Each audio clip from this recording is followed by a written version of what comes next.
Abacuque capítulo 3, verso 1 e 2. Está escrito assim, meus irmãos. Oração do profeta Abacuque sobre forma de canto. Tenho ouvido, ó Senhor, as tuas declarações e me sinto alarmado. Aviva a tua obra, ó Senhor, no decorrer dos anos, e no decurso dos anos faze-a conhecida. Na tua ira, lembra-te da misericórdia. Mais uma vez, irmãos, vamos ler o verso de número 2. Tenho ouvido, ó Senhor, as tuas declarações e me sinto alarmado. Aviva a tua obra, ó Senhor, no decorrer dos anos, e no decurso dos anos faze-a conhecida. Na tua ira, lembra-te da misericórdia. Meus irmãos, esse tema avivamento, ele é um tema muito relevante, ele é um tema importante e ele é um tema muito atual. Nós escutamos, irmãos, em vários lugares, pessoas falando sobre avivamento, principalmente depois daquele movimento recente que aconteceu nos Estados Unidos, na Universidade de Asbury, onde grupos de estudantes estavam ali em constante oração, louvores e celebração a Deus. Eu acredito que aqueles que têm contato com as redes sociais talvez estejam lembrando do que eu estou falando aqui. E muitos pastores começaram a se manifestar sobre se de fato o que estava acontecendo ali em Asbury era um avivamento, ou se na verdade era um simples movimento movido exclusivamente pelo emocionalismo. E a partir desse momento, muitos pastores têm tratado sobre essa temática dentro das suas igrejas, falar sobre avivamento. E para mim, meus irmãos, é muito desafiador falar sobre avivamento. Quando nós pensamos sobre o tema avivamento, a primeira coisa que brota na nossa mente é: pastor, isso aí não é tema de uma igreja reformada, isso aí não é tema de uma igreja calvinista. Avivamento é coisa de igreja carismática. Avivamento é coisa de igreja pentecostal. E eu queria já introduzir esse momento na mente de cada um de nós e queria dizer que avivamento não é coisa de pentecostal e de igreja carismática. Avivamento é coisa de cristão. Deus, ao longo dos 2000 anos de história da igreja, Ele sempre visitou o seu povo de forma especial e de forma extraordinária ao longo do tempo. Nós temos, por exemplo, no século XVI, um grande avivamento que aconteceu ali naquilo que foi conhecido como a Reforma Protestante do século XVI, porque avivamento não é somente um despertar do Espírito de Deus, mas avivamento também são reformas. E o que aconteceu no século XVI também foi um avivamento, e alguns estudiosos da história da igreja, eles vão dizer que após o Pentecostes, talvez a Reforma Protestante foi o segundo maior despertar de Deus na vida do seu povo, com os reformadores ali na Europa. Século XVIII também foi marcado por muitos avivamentos. Primeiro grande despertamento com John Wesley, George Whitefield.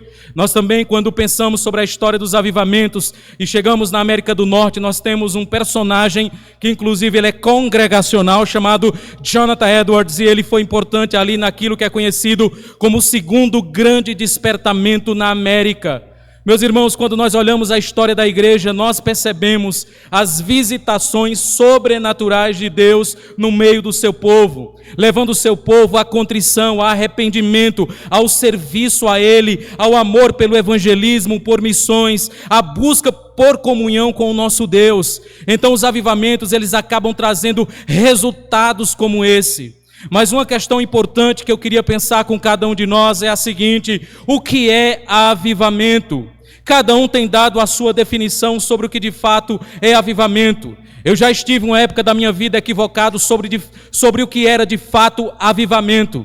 Mas hoje Deus, pela graça, pela misericórdia dEle, tem situado minha mente nas Sagradas Escrituras, e hoje, pelo ensino bíblico, eu consigo dizer para cada um de nós aqui o que de fato é um avivamento biblicamente falando. Então cada pessoa tem sua definição sobre o que de fato é avivamento. Eu queria, antes de definir o que é avivamento, dizer para cada um de nós o que avivamento não é. É importante a gente tratar da negativa para depois tratar da questão positiva.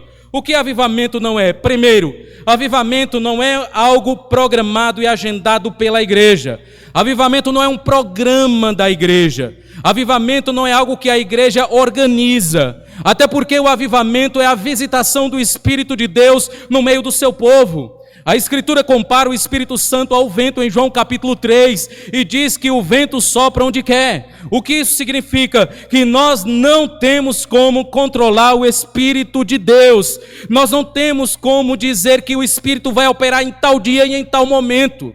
A gente encontra muitas igrejas fazendo congressos, conferências de avivamento, como se eles estivessem marcando um momento para que o Espírito de Deus soprasse no meio do seu povo. Mas desde já eu queria dizer para cada um de nós que avivamento não é um evento programado pela igreja. Uma vez que avivamento é uma obra soberana de Deus, ela não pode ser programada pela igreja. Ninguém consegue programar um avivamento. Quando ele vem, muitas vezes nós não esperamos, mas nós o experimentamos.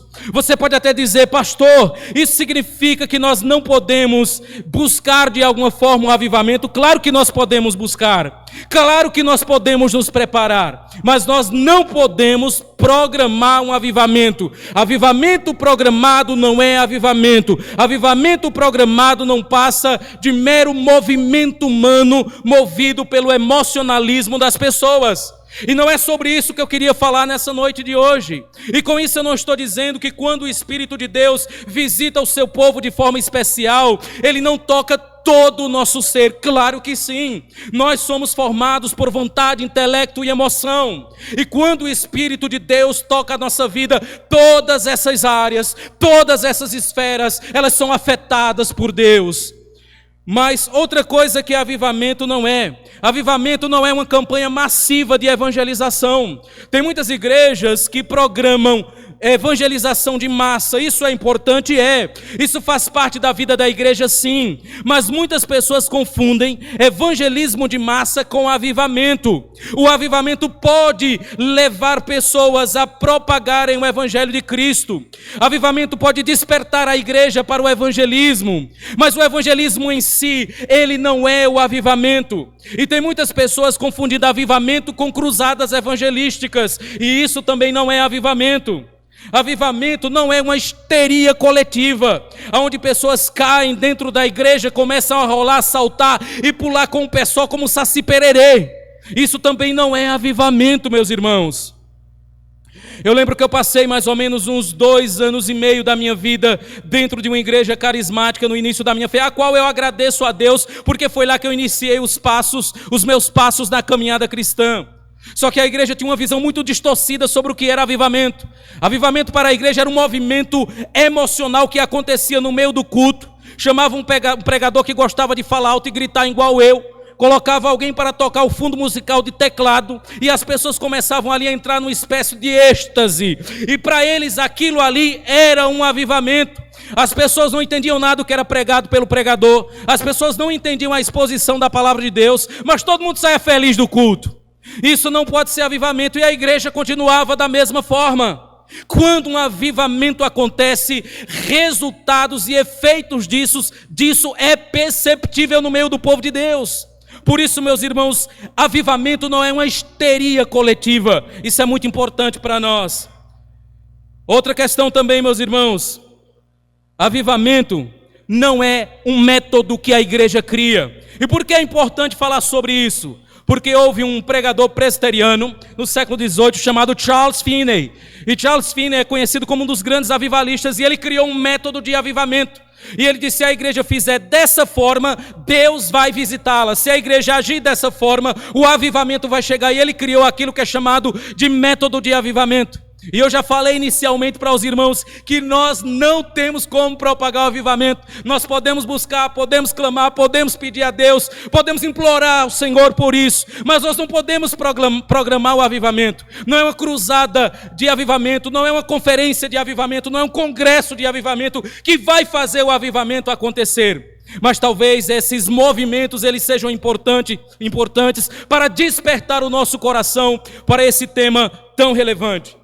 Algumas pessoas, elas são contra o avivamento porque elas vão dizer o seguinte: a palavra avivamento não aparece nas Escrituras. Nós não encontramos nenhuma passagem na Bíblia que tenha o termo avivamento. Nós temos o termo vivifica-nos, nós temos o termo avivar, mas nós não temos o termo avivamento.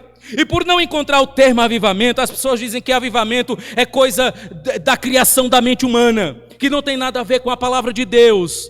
Mas me deixa pensar algumas questões com cada um de nós essa noite. Nós não somos biblicistas. O que significa? Que nós não temos que encontrar o termo nas Escrituras para poder dizer que aquilo é bíblico ou não. Porque se nós tivéssemos que encontrar o termo na Escritura, nós deveríamos rejeitar, por exemplo, a Trindade, porque a palavra Trindade não aparece na Bíblia. A palavra Trindade não aparece nas Escrituras, mas ela é um termo que resume um conceito que é bíblico, que é o único Deus manifesta em três pessoas distintas. Nós também não encontramos nas Escrituras o termo união hipostática, nós não encontramos esse termo na Bíblia, mas nem por isso nós o rejeitamos. Por quê? Porque ele resume um conceito que é bíblico, que é Cristo, uma pessoa com duas naturezas, isso é chamado de união hipostática.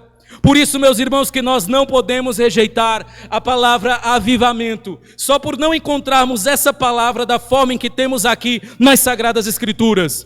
Avivamento, meus irmãos, nas Escrituras é uma verdade inquestionável. E quando nós falamos de avivamento mais uma vez, estamos falando das visitações extraordinárias de Deus no meio do seu povo. E isso aconteceu ao longo das Sagradas Escrituras. As reformas religiosas no meio do povo de Deus também era tratada como avivamento. Se você ler ali nas Escrituras, no período da monarquia, no livro dos reis de Israel, você vai ver, por exemplo, que aconteceu reformas religiosas no período de Josafá, Ezequias e principalmente no período ali do rei Josias, que fez uma reforma tirando os ídolos do meio do povo e trazendo o povo novamente para a aliança com seu Deus. Essas reformas religiosas, elas também são chamadas ou podem ser conhecidas como avivamento ou como despertamento espiritual. Meus irmãos, não pense que avivamento é monopólio das igrejas carismáticas. Avivamento é uma necessidade que o povo de Deus ele tem, de clamar pelas visitações do povo do Senhor, das visitações de Deus no meio do seu povo. O que é então de fato avivamento? O que seria o avivamento, o despertamento espiritual? O que seria isso? Nós temos aprendido agora, meus irmãos, que não é algo ordinário. Avivamento é algo extraordinário. São as visitações especiais de Deus no meio do seu povo.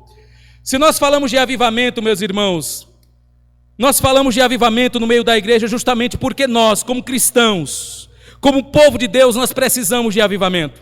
A nossa tendência natural ao longo da vida cristã é muitas vezes caminhar num caminho de apatia espiritual. É caminharmos num caminho de frieza espiritual. E nós muitas vezes nos parecemos com aquelas brasas de final de churrasco. Quem aqui gosta de churrasco sabe o que é isso. Você toca fogo ali no carvão, as brasas estão ali incandescentes. Você coloca ali sua carne para assar. Depois que a sua carne encheu a barriga, aí começa as brasas a serem tomadas por cinzas. Parece que não tem nada ali. O que é que a gente faz para acordar as brasas novamente? A gente abana ou a gente liga um ventilador com um vento muito forte e as brasas começam a se acender novamente. Sabe o que é isso, irmãos? É o que Deus ele faz no meio do seu povo. Muitas vezes o povo de Deus precisa desse despertar. Muitas vezes o povo de Deus precisa que o Senhor o acorde. Porque ao longo da nossa caminhada cristã, muitas vezes influenciado pelo secularismo, pelo mundanismo, muitas vezes na nossa vida espiritual ela vai minguando. E o que nós mais precisamos, irmãos, é dizer: Senhor, aviva-nos, desperta-nos, acorda-nos, Senhor. Sopra o teu Espírito no meio do seu povo, para que verdadeiramente possamos te amar, te desejar e vivermos uma vida que glorifica o teu nome. Meus irmãos, avivamento é o despertar de Deus, trazendo vitalidade ao seu povo e conduzindo esse povo a uma vida piedosa. Avivamento é o despertar de Deus no meio do seu povo. O que isso significa, meus irmãos? Que o avivamento não é para o incrédulo, o avivamento não é para o ímpio, O avivamento é para o povo de Deus, porque quando nós falamos de avivamento, nós não estamos dizendo que o povo de Deus está morto espiritualmente. Eles estavam antes da conversão, mas Cristo alcançou o coração deles e eles receberam a vida de Deus. Eles receberam a vida do Senhor, mas o que acontece é que essa vida, ela vai começando a se esfriar e a minguar, nunca se extinguir de forma total, e Deus sopra o seu Espírito para nos despertar. Por isso é importante frisar para os irmãos que o avivamento é coisa do povo de Deus, é Deus visitando o seu povo. Conversões de incrédulos podem ser resultados de avivamento, sim, nós vamos ver isso em outras palestras. Mas eu quero dizer que avivamento é a obra de Deus para o seu povo, trazendo vitalidade e conduzindo esse povo a uma vida piedosa. Porque essa definição é importante, porque muitas vezes a gente vê muito movimento em muitas igrejas e a vida das pessoas não mudam. As pessoas continuam passando cheque sem fundo, os maridos sendo infiéis à sua esposa, dando um péssimo testemunho lá fora, mas dentro das igrejas eles caem, rodopiam, babam e rolam pelo chão. Nós não podemos chamar isso de avivamento. Avivamento, ele produz resultados reais e visíveis. Meus irmãos, eu li aqui um texto para nós, e é um texto muito instigante. O texto aqui do profeta Abacuque, onde nós encontramos o termo avivar, ou aviva a tua obra. Deixa eu contar um pouco da história de Abacuque para cada um de nós. Irmãos, Abacuque foi um profeta de Deus, e ele viveu em um período muito difícil, em um período de muita frieza espiritual no meio do povo de Deus, no meio do povo de Judá. O povo havia abandonado a aliança, havia se afastado do Senhor, a começar pelos líderes do povo de Deus. E ele vive em um ambiente altamente hostil, aonde a violência estava reinando em Judá. Judá, meus irmãos, aqui é a região onde ficava o povo de Deus. A violência estava crescendo em Judá, as injustiças também, os juízes praticando injustiça, meus irmãos, nesse período aqui nas regiões de Judá. Não pense que as injustiças dentro do poder judiciário é coisa do Brasil. Perceba lá, nesse período do profeta Abacuque, o quanto ele estava experimentando índice alto de violência, injustiça, o rico massacrando o pobre, e ele, meus irmãos, ele entra num dilema profundo. E sabe qual é o dilema de Abacuque? É o dilema muitas vezes que cada um de nós aqui tem, quando está passando por um momento de sofrimento, quando vê a injustiça imperando e reinando. O questionamento é: Senhor, aonde tu estás? O mal está imperando, a violência está reinando, a injustiça está sendo disseminada. Aonde o Senhor se encontra, que parece que não faz nada, está assistindo de camarote toda essa miséria e toda essa desgraça. Esse era o dilema de Abacuque, e é um dilema que talvez você já teve também na sua vida. E Abacuque, quando olha para o povo de Deus, ele vê o povo de Deus distante do Senhor, rebelde, desobediente, pessoas que estavam cometendo pecados horríveis. E Abacuque diz: cadê o Senhor? Aonde está a justiça de Deus que não julga o oprimido? Aonde está a justiça de Deus que não julga o pobre? Ele entra naquele grande dilema teológico que nós chamamos na academia de Teodiceia. Aonde é que fica a justiça do nosso Deus diante de tanta maldade desse mundo, diante de tanta injustiça? Meus irmãos, quando Abacuque ele ora a Deus, parece que ele está aqui fazendo um monólogo. Parece que só ele ora e Deus não responde. Mas Deus não fica totalmente em silêncio. E sabe qual é a resposta de Deus para Abacuque? Eu vou enviar o povo do norte. Eu vou enviar os caldeus. Que resposta foi essa, meus irmãos? Eu vou enviar os caldeus. Quem eram os caldeus? Os babilônicos. Sabe o que Deus estava dizendo? Abacuque, está ruim, vai ficar pior. Eu vou enviar os caldeus. E Abacuque, ele fica numa situação pior do que ele já se encontrava. Porque Deus iria usar uma nação mais ímpia para punir o seu povo, para disciplinar o seu povo. Deus ia usar uma nação mais perversa para punir Judá. E quando Abacuque vê, irmãos, que ele não encontra as respostas que ele queria, ele se entrega a Deus em oração aqui no capítulo de número 3. E é o que nós fazemos. Quando nós não entendemos, a gente ora. Quando a gente não compreende o agir de Deus, a gente se dobra diante dele. Porque, meus irmãos, nem sempre a gente vai entender o porquê que Deus está fazendo determinada coisa. E nós não somos juízes de Deus. Nós somos testemunhas de Deus. Por isso que aqui ele se dobra e ele ora. E a oração de Abacuque, meus irmãos, é a seguinte: tenho ouvido, Senhor, as tuas declarações e me sinto alarmado. Por que ele está alarmado, perturbado? Por causa da injustiça no meio de Judá. E porque Deus iria usar uma nação mais ímpia do que Judá para punir Judá, para disciplinar Judá. E ele diz: aviva a tua obra, ó Senhor, no decorrer dos anos. Quando Abacuque diz: aviva a tua obra no decorrer dos anos, porque não no início nem no fim, no decorrer dos anos? Porque é no decorrer da nossa trajetória, é no decorrer da nossa peregrinação cristã, meus irmãos, que nós precisamos desse despertar de Deus. Quando Abacuque ele clama a Deus por avivamento, ele está clamando pela restauração do povo de Deus. Em outras palavras, Abacuque está dizendo: Senhor, restaura o seu povo, que eles voltem novamente a te obedecer e a te amar. E para isso Deus precisava visitar o povo dele, porque nós não temos condições de nos voltarmos para Deus pelas nossas próprias forças. Nós não temos, irmãos. Nós não temos condições de produzir arrependimento em nossos corações. A Bíblia diz que é Deus que nos dá o arrependimento para a vida. Por isso Abacuque está orando, está clamando. E já que nós não podemos produzir avivamento, nós podemos clamar a Deus. Nós podemos pedir ao Senhor: aviva a tua obra. E o que seria avivar a obra de Deus? Deus aviva a sua obra incendiando os seus obreiros. Deus aviva a sua obra incendiando o seu povo, porque a obra de Deus é o próprio povo de Deus. Então, quando ele clama por despertamento, por avivamento e por restauração, ele está pedindo a Deus porque ele sabe que só Deus pode fazer isso. Aviva a tua obra, Senhor, e no decorrer dos anos torna ela notória.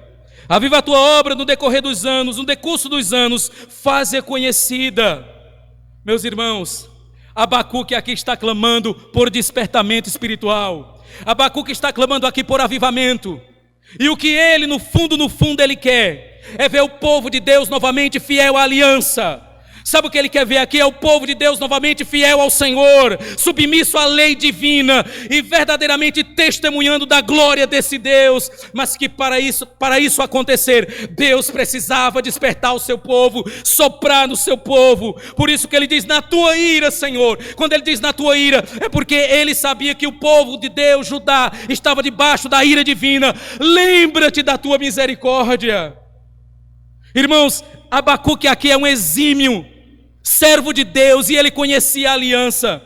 E Deus prometeu na aliança ser misericordioso com o seu povo. Então, quando ele clama por misericórdia, ele está usando os termos da aliança. Na tua ira, Senhor, lembra-te da tua misericórdia. E como Deus manifestaria a misericórdia dele? Despertando o seu povo, restaurando o seu povo e trazendo avivamento, meus irmãos, ao seu povo.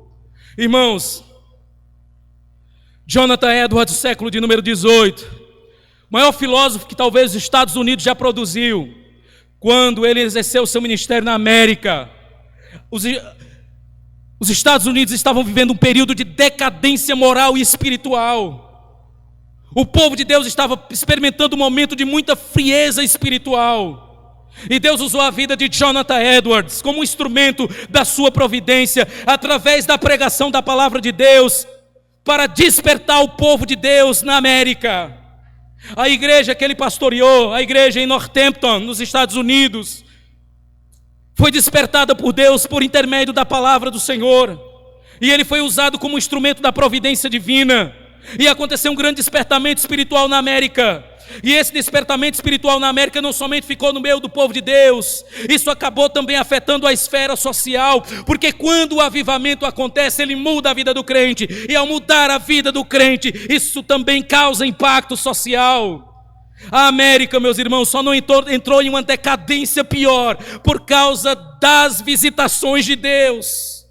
Muitas vezes nós temos que falar como Moisés.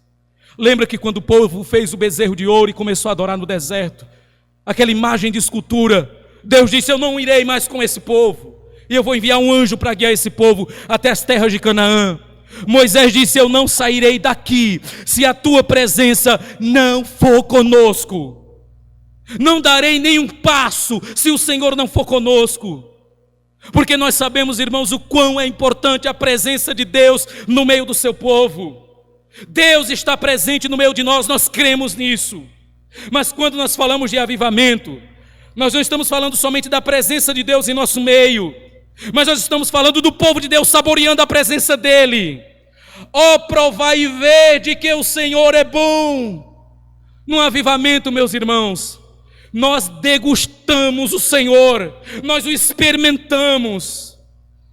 Nós não conhecemos somente a Deus através de uma teoria mofada, mas nós realmente experimentamos o Senhor. Eu queria dizer para cada um de nós aqui, nesta noite de hoje, que nós devemos nos colocar diante de Deus e pedir ao Senhor que Ele avive a sua obra. Precisamos dizer: Senhor, desperta o seu povo, restaura-nos, vivifica no Senhor. Meus irmãos, a nossa tendência natural, por causa do pecado, é caminharmos no formalismo religioso. Na época do profeta Malaquias, ele tinha também experimentado isso. O povo estava oferecendo o seu culto de todo jeito, de toda forma, e não passava de um formalismo vazio. E Deus disse: quem dera que vocês fechassem as portas, que acabasse o sacrifício. Meus irmãos, eu queria dizer nessa noite de hoje que você está aqui diante da presença do seu Deus. Você está aqui diante da presença do Senhor. Deus está presente no meio de nós. A quem dera que Deus, meus irmãos, despertasse os nossos corações, que Deus nos visitasse, a nossa vida jamais seria a mesma.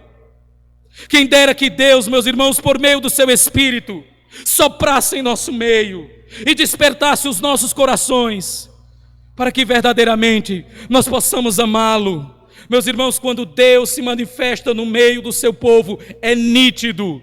O povo, ele é impactado pela presença de Deus de tal forma que esse povo tem a vida mudada.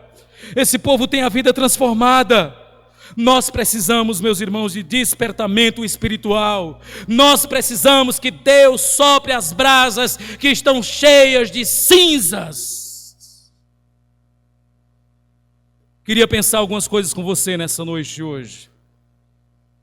Primeira coisa, meus irmãos, é que o avivamento, ele é uma obra de Deus no meio do seu povo, trazendo vitalidade e despertamento. Quando Abacuque diz: Senhor, aviva a tua obra, ele reconhece que o avivamento é obra de Deus, é obra do Senhor. Mais uma vez, não podemos programar, mais uma vez, não existe método de avivamento, mas o que nós podemos fazer, pastor? Nós podemos buscar, nós podemos pedir, nós podemos clamar a Deus, nós podemos nos humilhar diante do Senhor, dizendo: desperta-nos, Senhor, acorda-nos, restaura-nos, Senhor, e que verdadeiramente nossos corações possam ser atraídos por Ti. Como é que se encontra a sua vida espiritual diante de Deus? Quantas coisas têm roubado o seu coração e a sua atenção, e tem levado você para longe do Senhor, e você muitas vezes está parecendo aquela brasa cheia de cinzas no final de churrasco. Minha oração, meus irmãos, é que Deus possa despertar a sua vida nessa noite. A minha oração é que Deus possa despertar verdadeiramente seu coração. Busque isso. Abacuque está orando aqui por avivamento. Nós podemos orar, nós podemos clamar, nós podemos pedir a Deus. Nós temos clamado e orado a Deus em nossa igreja lá em Caruaru. Eu sempre digo, todas as nossas reuniões de oração, uma das coisas que eu mais peço a Deus: desperte, Senhor, o teu povo, desperte a sua igreja, nos livre do formalismo vazio, da falta de amor pelo Senhor, da falta de entusiasmo em te cultuar, da falta, Senhor Deus, de vigor em te servir. E para isso, meus irmãos, nós precisamos do despertar de Deus no nosso coração. Eu tenho percebido alguns irmãos na igreja em Caruaru preocupados em levar a palavra de Deus e evangelizar. E olha que eu não preguei um sermão dizendo que vocês precisam evangelizar. Eu não sou de estar enfatizando muito essas questões, não que elas não sejam importantes, mas eu tenho percebido, irmãos, e se essas coisas muitas vezes acontecem de forma espontânea no nosso coração, isso é sinal de que Deus está nos visitando, isso é sinal de que Deus está nos incomodando. Portanto, avivamento é obra de Deus. Avivamento é algo que vem de cima para baixo, não é algo de baixo para cima, é de Deus para os homens, não do homem para Deus. Da mesma forma que é a salvação. A salvação nossa, ela não é uma obra produzida por nós. A salvação é uma obra de Deus em nossa vida. Da mesma forma, o avivamento. O mesmo Deus que nos dá vida é o mesmo Deus que nos vivifica. Segundo, nós não podemos produzir avivamento, nós não podemos prevê-lo, mas nós podemos experimentá-lo. Irmãos, muitas vezes nós, e eu me incluo nesse meio que sou reformado, nós temos uma aversão muitas vezes a tudo que envolve qualquer aspecto ligado aos nossos afetos e às nossas emoções. Eu brinco às vezes com os irmãos em Caruaru e eu digo assim: parece que no culto reformado você entra com o cérebro e deixa o coração do lado de fora.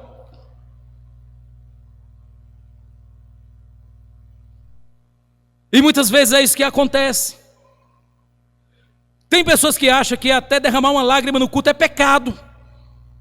Foi Deus que ele fez com emoções, com afeições, com afetos. Jonathan Edwards, ele tem um livro chamado A Verdadeira Obra do Espírito. É um livreto pequeno. E ele fala sobre esse aspecto dos afetos quando Deus está visitando o seu povo. E ele diz que isso é comum, isso é normal. Porque nós somos um ser que também temos emoções. Deus, quando visita o seu povo, ele não somente alcança uma parte do seu povo, que é o cérebro. Ele alcança todo o nosso ser. Mas muitas vezes a gente, por causa dos abusos e por causa dos excessos que a gente encontra em algumas igrejas, a gente muitas vezes, para se proteger disso, caminha no outro extremo. Muitas vezes ficamos como racionalistas cartesianos, achando que qualquer tipo de manifestação de afetos e de sentimentos seja coisas do diabo ou coisa maligna. Não é, meus irmãos. Tem momentos que eu estou pregando lá na igreja de Caruaru que eu termino a pregação com os olhos cheios de lágrimas, com o coração quente. E sabe por quê, meus irmãos? Porque eu sei que quando Deus os visita, Ele nos alcança por completo. Ele não alcança só uma parte nossa, Ele alcança todo o nosso ser. Nós não podemos controlar o avivamento. Quando Deus, meus irmãos, visita o seu povo, nós não temos como controlar. Já tentou pegar o vento? Já tentou segurar a água? Nós não conseguimos segurar o vento nem a água, da mesma forma que nós não conseguimos segurar o Espírito de Deus. O vento sopra onde quer, ouve-se o seu som, mas não sabe de onde vem nem para onde vai. Assim é todo aquele que é nascido do Espírito Santo. Uma igreja que se preza, meus irmãos, ela vai fazer igual Abacuque fez. Uma igreja que se preza, parte da sua agenda de oração vai estar incluído avivamento, despertamento espiritual no meio do povo de Deus. Uma igreja que se preza, ela ora por avivamento. Pastor, e se a gente perceber alguns excessos? Excessos são corrigidos.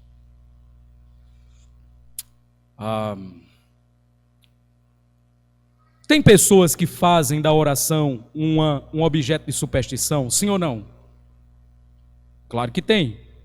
Você já viajou, por exemplo, e esqueceu de orar e no meio do caminho você disse: eita, esqueci de orar, vamos orar, vai que o carro vire. Vai que acontece um acidente. Eu já conheci crentes que fizeram isso.